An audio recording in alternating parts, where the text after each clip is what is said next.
When selling your home, don't do this. I'm Mark Antonio, and there are 3 important things I'm going to share with you to not do when you're selling your home.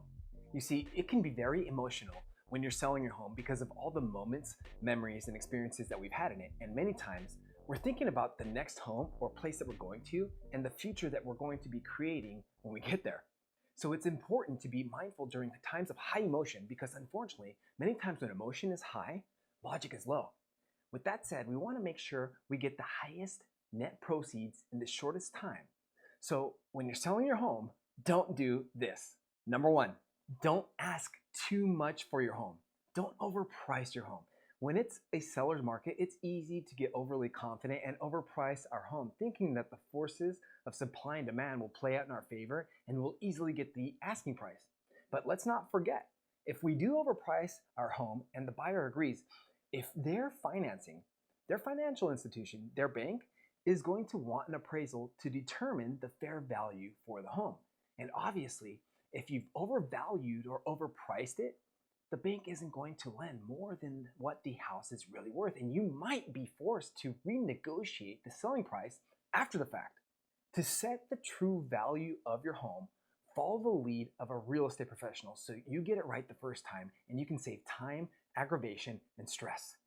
Number 2, don't be controlled by your emotions.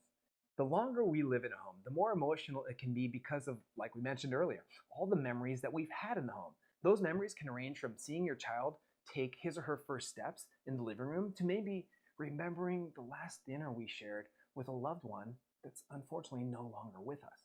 And there can be priceless memories built in and baked into each room of the home. And for many people, many times it's downright impossible to negotiate effectively because they can't remove the emotion from the equation. This is why working with a professional is so valuable. You see, they can see things with an unclouded perspective to help you with the negotiation process so you can yield the highest net profit in a timely manner. Number 3, don't not stage your home. We design and personalize our homes to our liking, but our taste might not be in line with the buyer's taste and it might turn them off.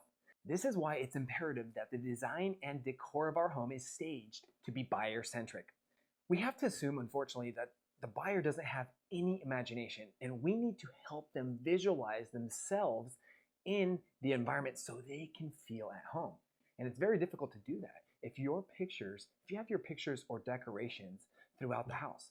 So we want to style and prepare our home in such a way to enhance its attractiveness so the buyer, the potential buyer, can envision themselves living and creating their own future in the home.